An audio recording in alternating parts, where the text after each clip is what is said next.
Welcome, Dr. Shashidhar, to Neuroscience Hub. Appreciate sir. your time.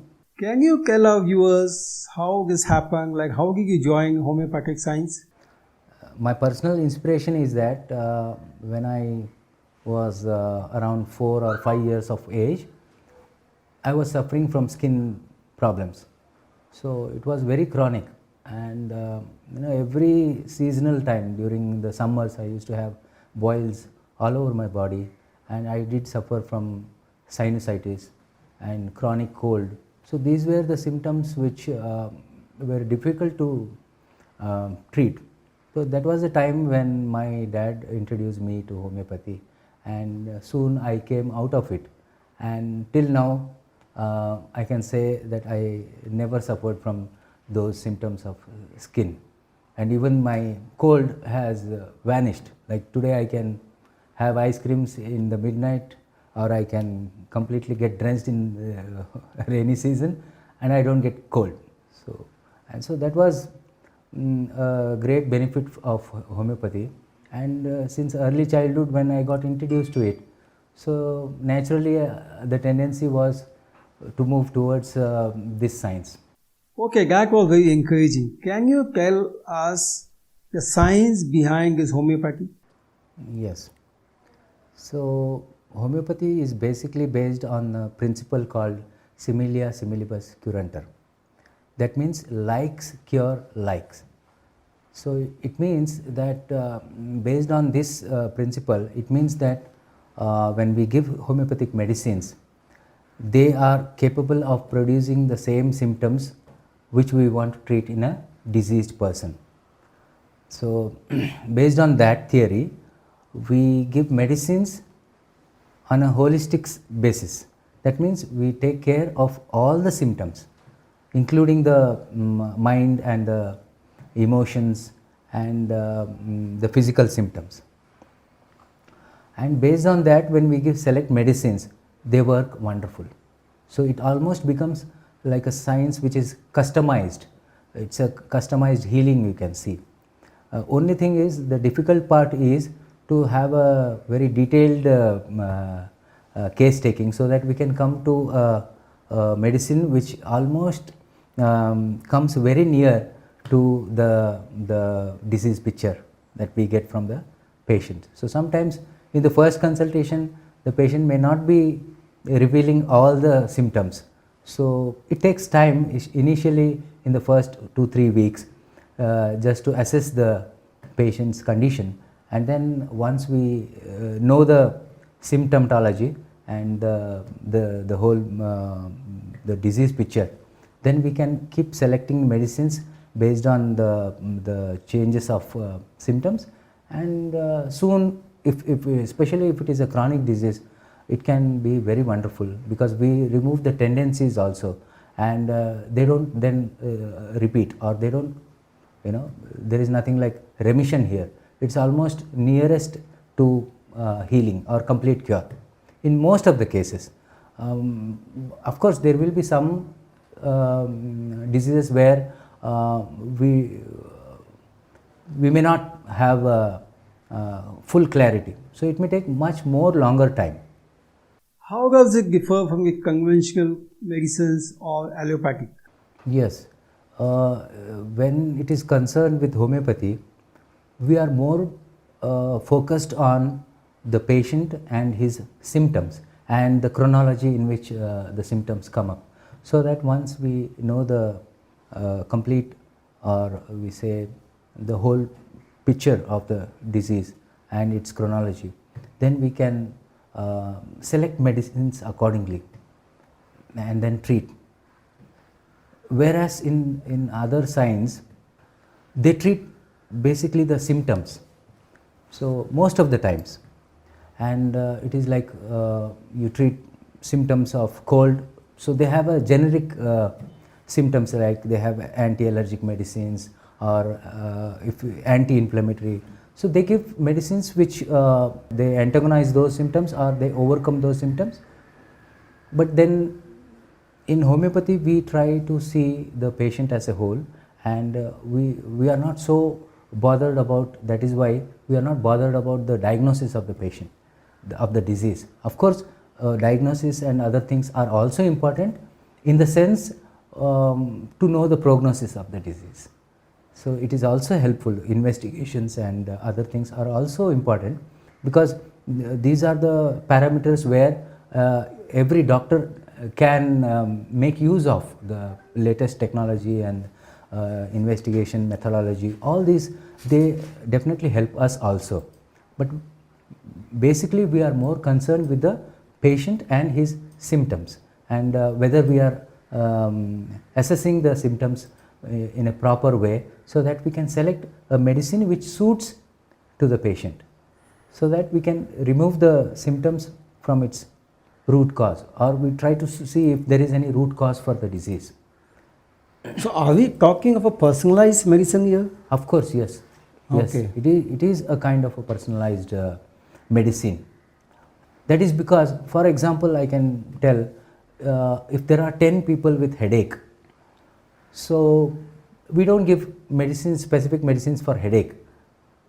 So we will be taking a case history of each of them, and maybe 2 or 3 people may have the same medicine. Otherwise, there is a possibility that we can select 10 remedies for 10 people, all having the same symptoms of cold. But then when we ask specific questions, like we call them as modalities. Okay. Like at what time, when does it happen, is it in the night time, or is there any other influence like food, with climate. So based on those modalities, we select medicines. So that is why the medicine will differ from one person to another. That is a major distinction between homeopathy and other science. What are the key levels of homeopathy which we are using? Yeah, they say levels, but basically it means that what are the criteria for taking homeopathic medicines. We should all know as to when to seek homeopathy and when not to. It's very important to know our limitations. So, of course, we treat almost every disease, but then the success rate may differ. So, especially if it is a surgical case, then we wouldn't seek homeopathic medicine. But then post surgery, we can definitely give medicines where we can enhance healing. So, for example, if there is non-healing ulcer, so we can give homeopathic medicines where the medicines will enhance the healing process in a much faster way. In fact, we can avoid infections, post-surgical infections. So patients come to you post-surgical also? Of course, yes. Oh, yes. okay. And even in case of injuries, like there is one specific medicine called arnica. So even in case of head injuries or any kind of injury, this is like a basic first aid. Arnica can be considered as a basic first aid for all kinds of injuries. So it reduces the effect if it is given immediately. It can be anything like a bruise or a fall or any cut injury, or even if there is any hemorrhage in the brain, we can, as a preventive medicine, we can give them, and also seek the proper treatment also, because these medicines will only help the body system to balance. So we can give, so this is one where we can use it as a first aid. That is one level. The second level is like chronic diseases, where this is our specialty, where we take a very deep case history. Sometimes it goes 2-3 sittings, so that we can remove those tendencies. So even if there is a genetic base or something which is like cancers, Sure. right? So here also there is scope. If we can select a medicine which is suitable for that person, then we feel that it can be accompanied with other systems of medicine also. It all depends on the choice of the person, like what he wants to pursue. Oh. So we can always give homeopathic medicines for chronic diseases like skin diseases, eczema, psoriasis. Then there are so many things, so many, even CKD, chronic kidney failure. So our endeavor is to help the system heal on its own. So we are trying to boost the immune system of the body in a very natural way. So the medicines which we use are very mild. So they are used in a potentized form. So the medicines are not in a material form. So there is no gross material where we can find reactions to such things. Why is the acceptability so low despite so much of advantages compared to allopathic? That is because not all are aware of it. So nowadays you find in all big cities and metro cities, people are aware. So when the education level is good, so they are aware of what are the other alternative medicines which can offer us a solution, right? So it's all about information. So people are getting informed about various methodology, various ways of treatment. So that is one reason. And another reason is many people think that homeopathy is very slow and it is only suitable for chronic diseases, whereas we think we can also address acute conditions like acute infections. So even during this pandemic, we did give medicines for right from swine flu to all kinds of viruses, and it seems homeopathy works very well in case of viral diseases. Anyhow, viral diseases are, most of them are self-limiting, so they are not so dangerous, but only now we find that there are so many mutations which are so lethal that we don't get time to treat them. So maybe we can use homeopathy as well as the allopathic medicines or the current medicines, the modern medicine. We can always combine them so that the mortality rate can be reduced and the side effects can be reduced. And we definitely did help people. So we gave homeopathic medicines as a preventive also. Okay, you name one medicine. Usually homeopathic doctors do not name. Is there any reason for this? No, not any particular reason. Usually they have some codes and they give it to you. Yeah, maybe because people will search it on the net and they try to analyze things on their own. So in homeopathy, because there are a lot of medicines, and then the patient may become prejudiced. So it's not in his favor to know the name of the medicine. But of course, if somebody asks, we definitely reveal the medicine, provided they don't start guessing, that, and then comparing online and whether the medicine given was right or wrong. Unlike an allopathic doctor, you don't prescribe any medicines yourself. Most of the times we give because we can select the medicine. We already have a kit and then we select, because if we write and give, there are so many doctors who prescribe and then they buy it from a homeo store. But then is it not convenient for the patient to one stop all, like if they come and they get the medicine, immediately we give the medicine, the first dose is given to the patient, and then we give a bottle of medicine so that he need not go to another homeopathic store, again waste some time. So that is one reason where it's a matter of convenience that we give our own medicines. Otherwise, so usually how long does the treatment last? It all depends. If you ask, if it is a self-limiting disease, like if it is a viral disease, or sometimes these viral diseases happen more, they are like perennial, right? As sinusitis is there or rhinorrhea is there. So in such cases, if you ask me, I give it for maybe maximum 3 months. So I ask them, if there are people who are nearby, I tell them to come every week so that we can assess the progress. And most of the times I feel within 2 to 3 months we come to a conclusion where almost 90% of the problem is solved. And then if there is any recurrence, then we can address it as and when the symptoms arise.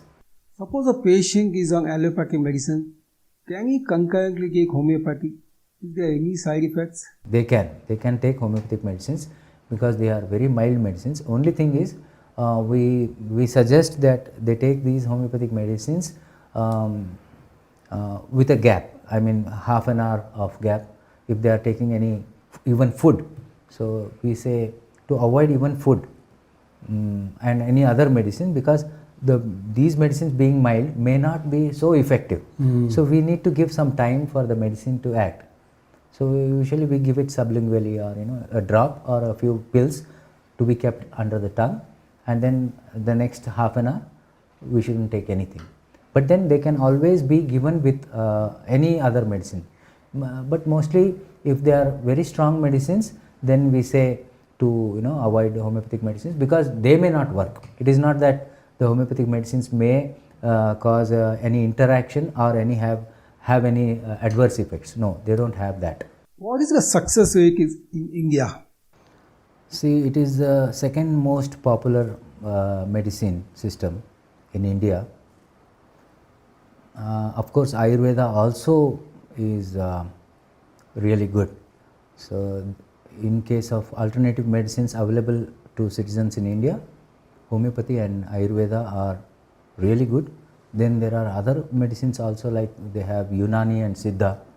All these medicine systems have been clubbed together under the Ayush department. So this is a government department which takes care of not only the regulations but also the academics and syllabus for the education of that graduation and post graduation.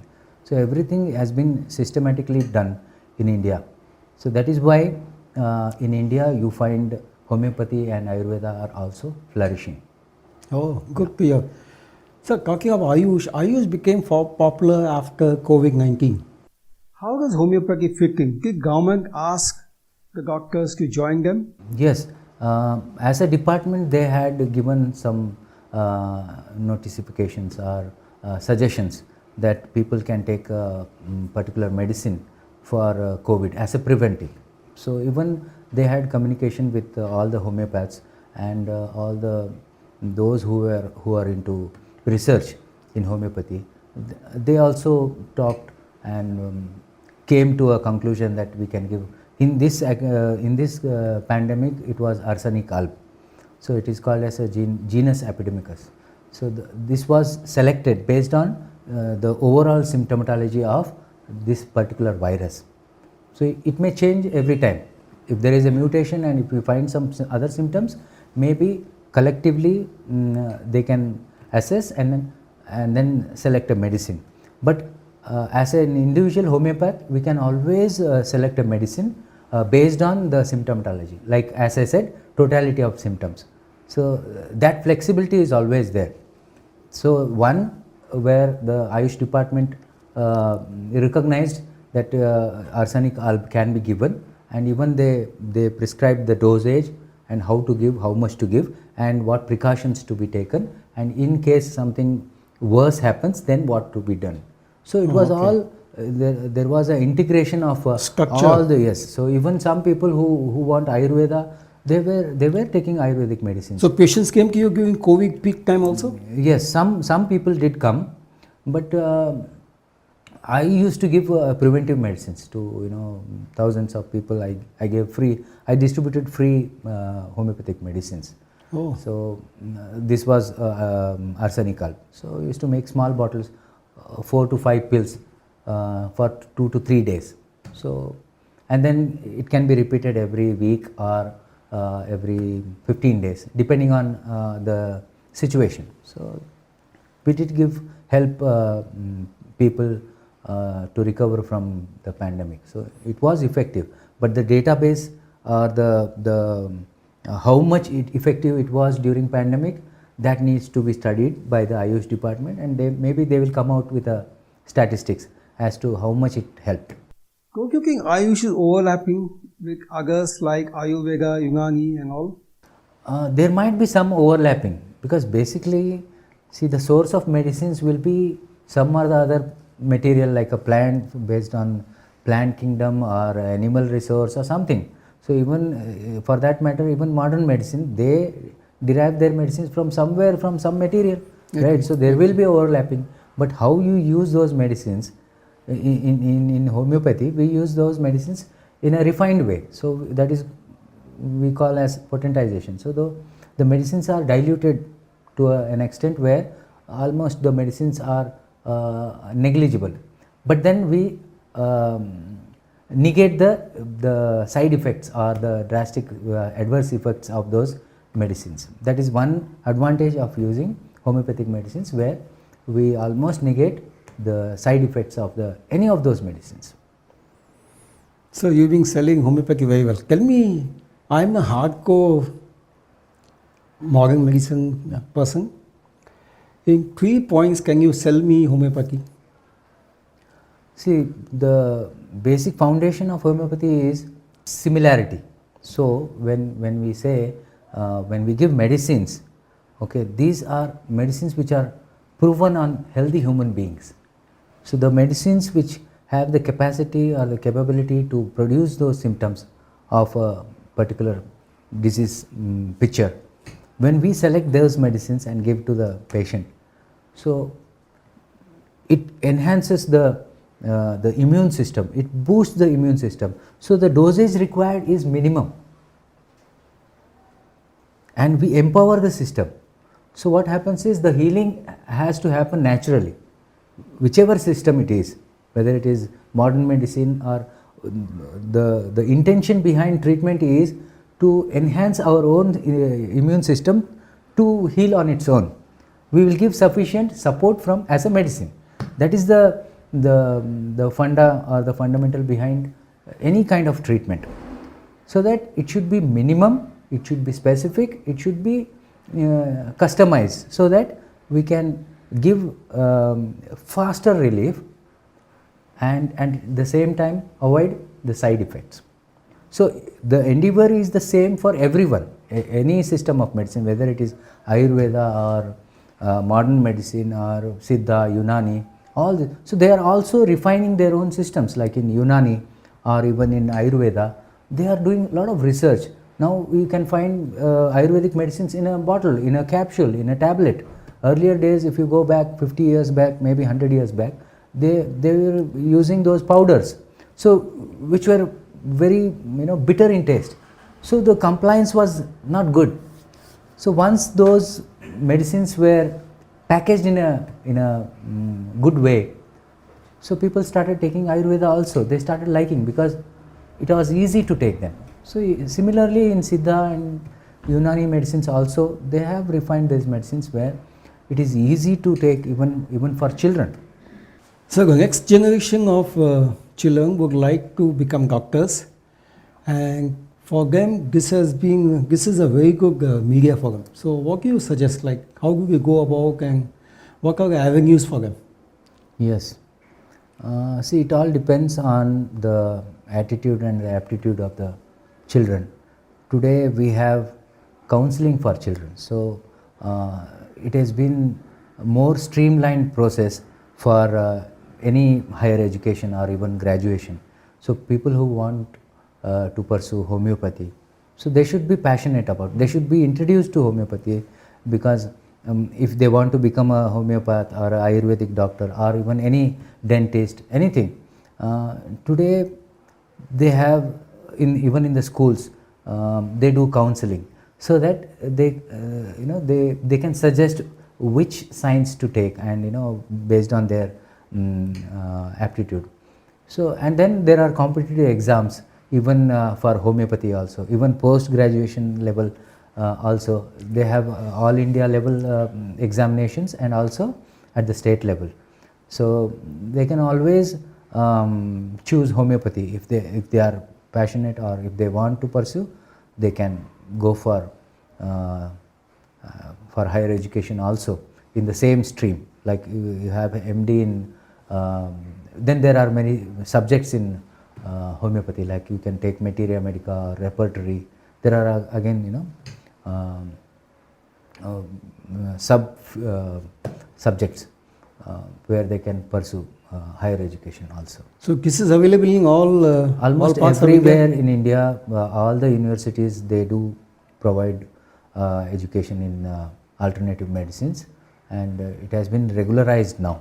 So they can write an exam, and then if they qualify with good marks, then they are given distributed seats, and those who may not qualify can always get a private seat also. So there will be a quota for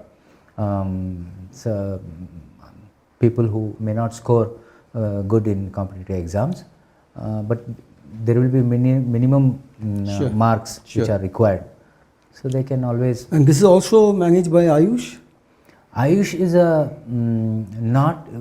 Ayush is not particularly into Okay. Admissions and all. admissions, Yeah, sure. but they provide the guidelines. So so all these systems are under the guidelines of Ayush department, which is directly monitored by the central government. But the examinations are again taken care of by the particular universities. So I studied from Karnataka University. So even in Karnataka they have a medical science university. So they have bifurcated medical science into a different section, and then other professionals also. So you can just Google through and see what are the avenues, and you can always choose your college or your universities. So it is more easy in today's scenario to choose the profession that you like than getting forced into by your peer pressure or even the parents. So the choice is big for the younger generation, so they can always think and then take a informed decision so that they can enjoy the profession that they are pursuing. Then only you will get good results in that particular science. Good. Doctor, I've been wanting to ask you, what is the medicine for my hairs turning black? I don't know, it is almost more 50-50 you can say whether it works or not, because this is something very natural. The hairs growing grey is a natural phenomena. For some people they may grow grey hairs in a young age, so there the scope is much better than as we age. So it's just a process of aging, but still we can always try homeopathy, and if it clicks then it's good. Otherwise we don't consider graying of hairs or any of such cosmetic things as a disease, but it's more of a cosmetic Your hairs, value. your eyes, Yeah. with age. Yeah. Is there any medicine, homeopathic medicine for even bringing the eyes back to the young days? Not really, Okay. but we can at least prevent the deterioration. Yeah. We can choose medicines which can help revival of those system. We can always do that. So ultimately it boils down to the case taking, like the homeopathic physician has to take a detailed case history so that he can select a medicine which will work for the patient, and then have patience to see the results. It may work or it may not work, but if it is a cosmetic problem, then one need not unnecessarily worry. Brilliant, doctor. Yeah. Thank you so Thank much for you. visiting Thank you, your sir. science Yeah. hub. It's a pleasure Thank you, sir. talking to you. Thank you. Thank Bye you. bye.